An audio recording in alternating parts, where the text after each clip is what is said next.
నమస్తే, నేను మీ Gopi. Welcome back to our channel. ఈరోజు మనతో వచ్చేసరికి సీనియర్ జర్నలిస్ట్ జగదేవ్ గారు ఉన్నారు. సార్ నమస్తే. సార్ నమస్తే గోపి. సార్, సీఎం రేవంత్ రెడ్డి గారిని నందమూరి బాలకృష్ణ గారు ఇలా కలిశారు.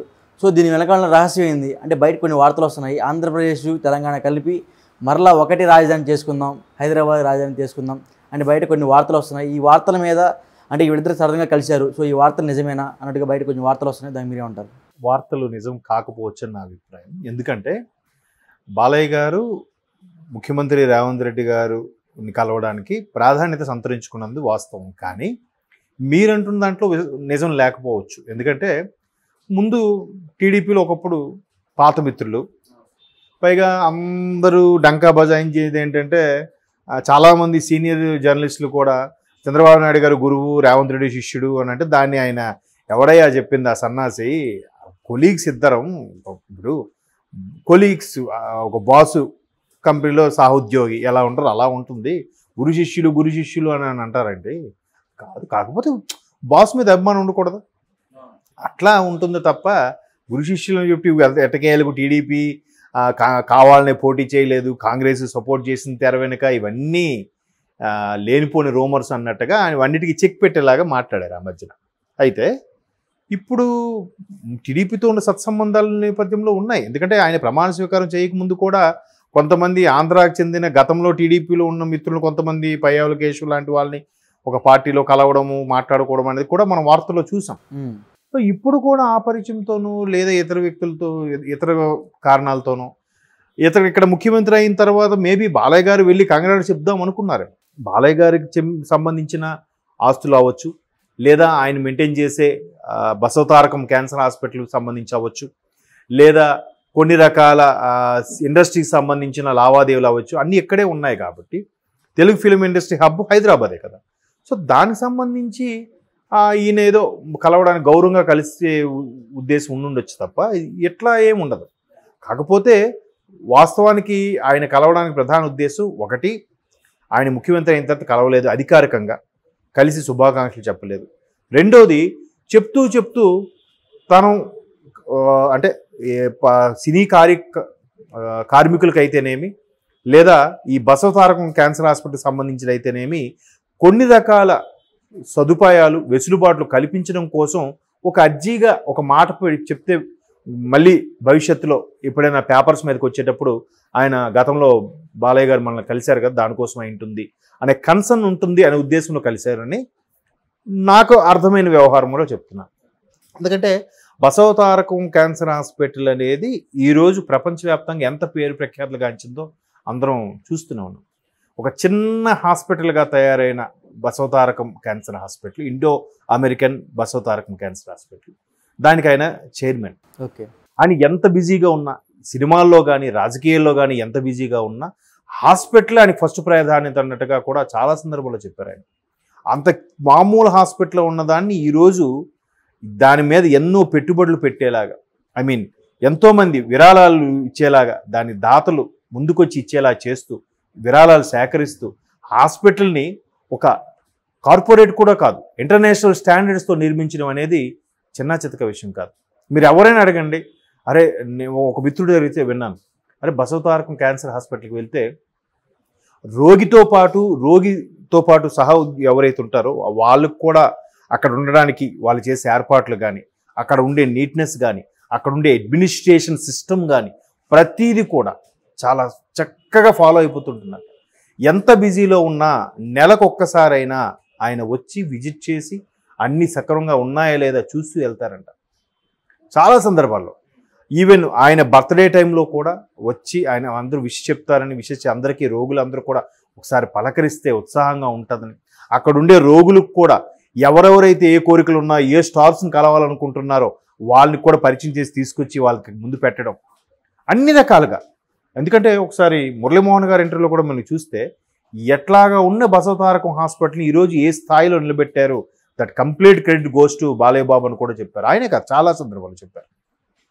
సో అయితే దాన్ని విస్తరించే క్రమంలో అంటే ఇప్పుడు హైదరాబాద్ కేంద్రంగానే ఉంది, ఇంకెక్కడా లేదు. దీనికి ఆంధ్రాలో పెడదామని ఒక ప్రపోజల్ అయితే ఉండేది. మేబీ 2019లో మరలా టీడీపీ ప్రభుత్వం వచ్చుంటే అది సఫలీకృతం అయ్యేదేమో. ఈ ప్రభుత్వం వచ్చాక మరి అవ్వలేదు. ఈయన ప్రపోజల్ పెట్టలేదు, పెట్టినా అవదని తెలుసు. టీడీపీ ప్రభుత్వం ఏది పూనుకున్నా దానికి చేయరని ఉద్దేశంతోనో మరే ఇతర కారణాలతోనో ఆయన ముందు ప్రపోజల్ పెట్టలేదు. లేదా తెలంగాణలో కూడా అవుట్కట్స్లో అటు కర్ణాటక వాళ్ళకి మహారాష్ట్ర వాళ్ళకి దగ్గరగా ఉండేలాగా మహబూబ్ నగర్ తెలంగాణ బార్డర్లో ఆ జిల్లాల్లో ఎక్కడైనా పెట్టాలని కానీ, లేదా రాయలసీమలో కానీ ఎక్కడైనా పెట్టాలని కానీ, లేదా ఆంధ్రాలో పెట్టాలని కానీ ఒక ప్రపోజల్ అయితే ఉంది ఎక్కడో ఒక దగ్గర. అంటే సరైన స్థలము, మౌలిక సదుపాయాలు అక్కడికి రావాలంటే ఒకటి త్రూ ఫ్లైట్లో అయినా వచ్చి ఎవరైనా చేయించుకోవాలి బాగా ఉన్నవాళ్ళు, లేదా బై రోడ్డు బై ట్రైన్ అన్ని రకాలుగా సదుపాయం ఉండాలంటే బార్డర్లో పెడితే అటు కర్ణాటక వాళ్ళకి, ఇటు ఆంధ్ర వాళ్ళకి, తెలంగాణ వాళ్ళకి, అటువైపు కర్ణాటక పైన ఉన్న మహారాష్ట్ర వాళ్ళకి కూడా ఈ 3 రాష్ట్రాల వరకు కూడా ఉపయోగకరంగా ఉండేలాగాను కూడా ప్లాన్ చేశారంట. మేబీ దానికోసం కూడా చర్చోపచర్చలు అయి ఉంటాయి. మరోవైపు ఇద్దరు ఒకప్పుడు టీడీపీకి చెందిన వ్యక్తి కాబట్టి ఎలాగా రాజకీయ వ్యవహారాలు కూడా చర్చకు ఎక్కువగా వచ్చి ఉంటాయి, బట్ ఎక్కువగా వచ్చుండవు. దీని గురించి ఎక్కువగా వచ్చాయని నేను విన్న వార్తల ప్రకారం తెలుస్తోంది. ఇంకోటి ఏంటంటే ఫాదర్ నిర్మించిన ఇక్కడ తార్నాకలోనో ఎక్కడో రామకృష్ణ హార్టికల్చర్ స్టూడియోస్ ఉంది. దాంట్లో ఇప్పటికీ పౌరాణిక సినిమాలకు సంబంధించిన సెట్స్ ఇప్పటికీ సిద్ధంగా వేసి ఉన్నాయి. సో దాన్ని ఎప్పుడైనా ఈ మధ్యకాలంలో పౌరాణిక సినిమాలు తగ్గిపోయాయి కాబట్టి, ఈ మధ్యకాలంలో చాలా రోజుల నుంచి 80s తర్వాత పౌరాణిక సినిమాలు చాలా అరుదైపోయాయి. ఒకటి మచ్చుతనకు కూడా ఒకటి కూడా తీయట్లే. ఓకే, ఎప్పుడైనా తీస్తే ఇగో చంద్రముఖి లాంటి సినిమాల్లో ఫ్లాష్ బ్యాక్గా ఏదో చిన్న సీన్లు ఒక పాటకు సంబంధించిన తీయడమే తప్ప పూర్తి నిడి ఉన్న పౌరాణికలు రావట్లేదు. కాబట్టి ఆ స్టూడియోలో ఎక్కువగా ఉపయోగకరంగా ఏమి ఉండట్లేదు. దాన్ని మాడిఫై చేద్దామా, లేదా దాన్ని అందరికీ దూరంగా అయిపోతుంది కాబట్టి ఇటువైపు ఫిల్మ్ నగర్ దగ్గరలో కానీ, మణికొండ దగ్గరలో కానీ, ఇక్కడ ఓఆర్ఆర్ దగ్గరలో కానీ ఏదైనా ఒక స్టూడియో లాగా నిర్మిద్దామన్న ఆలోచన కూడా ఉందట. దానికి సంబంధించి కూడా కొంత స్థలమును ప్రభుత్వం కేటాయిస్తే ఆ పరంగా కూడా అభివృద్ధి చేద్దామని ఒక ఆలోచనతో కూడా ఉన్నట్టు, ఎన్టీఆర్ గారి పేరుతో, నందమూరి గారి ఫ్యామిలీ తరపున ఎన్టీఆర్ గారి పేరుతో ఏదో ఒకటి పెట్టే ఆలోచన కూడా ఉన్నట్టు చాలామంది సినీ విశ్లేషకులు కానీ సినీ ప్రముఖులు కూడా చెప్తున్నారు. ఫిల్మ్ నగర్ వర్గాల్లో కూడా ఇటువంటి టాక్ వినిపిస్తుంది. ఎందుకంటే కళ్యాణ్ రామ్ గారు బ్యానర్ పెట్టేంత వరకు ఎన్టీఆర్ గారి పేరుతో ఒక బ్యానర్ లేదు. అంతవరకు ఎన్టీఆర్ గారిది ఏదున్నా రామకృష్ణ హార్టికల్చర్ స్టూడియోస్ అని ఏదో ఉంటుంది తప్ప నందమూరి తారక రామారావు గారి పేరుతో ఏదీ లేదు. కాబట్టి ఫస్ట్ కళ్యాణ్ రామ్ గారే ఎన్టీఆర్ ఆర్ట్స్ అని పెట్టారు.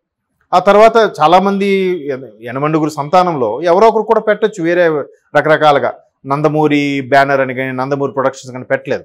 సో ఇట్లా నందమూరి పేరుతో కానీ, స్వర్గీయ మహానటుడు ఎన్టీఆర్ గారి పేరుతో కానీ ఒక చిన్న స్టూడియో లాంటిది కూడా పెడితే బాగుంటుందనే ఒక ఆలోచన ఉంది. ఆ ప్రపోజల్తో కూడా ముఖ్యమంత్రి గారికి కలిశారు. అందుకని కూడా మన ఫిల్మ్ నగర్ వర్గాల్లో మాట్లాడుకున్న సమాచారం. ఏదైతే బాలయ్య బాబు గారు కూడా ఎప్పుడు కూడా స్వప్రయోజనాల కోసమో, తన కోసమో, కుటుంబం కోసమో ఒక రాజకీయ నాయకుని కలిసిన సందర్భాలు లేవు. సో ఆయన ఇప్పుడు కూడా అయితే క్యాన్సర్ హాస్పిటల్కి సంబంధించి కానీ, లేదా హిందూపురం నియోజకవర్గ ప్రజలకు సంబంధించి కానీ, రాష్ట్ర ప్రజలకు సంబంధించి కానీ, లేదా ఇట్లా సినిమా కార్మికులకు సంబంధించి కానీ మాట్లాడతారే తప్ప వేరే ప్రయోజనాల కోసం ఎప్పుడు ఆయన కలిసింది లేదు, కలవడు కూడా. ఆ విషయంలో ఆయన చాలా ఎథిక్స్ ఫాలో అవుతాడు. అది అందరూ చెప్పారు, నేను చెప్పేది కాదు. బాలయ్య బాబు గారు అంటే అందరూ చెప్పారు. సో ఖచ్చితంగా రేవంత్ రెడ్డి గారికి ఒకటి, డిసెంబర్లో ప్రమాణ స్వీకారం చేశాక అక్కడ చంద్రబాబు గారు అరెస్టు, కీలక దశలు ఇవన్నీ ఉండడం, తర్వాత రాజకీయంగా ఈ క్యాన్వాసింగ్, ఎన్నికల్లో బిజీ అయిపోవడము, ఇక్కడ కూడా ప్రభుత్వం ఫామ్ అవడం, రేవంత్ రెడ్డి గారు బిజీగా ఉండడం, కలవలేకపోయారు. సో ఎన్నికలు అయిపోయి పోలింగ్ కూడా అయ్యింది కాబట్టి ఫ్రీ అయ్యారు.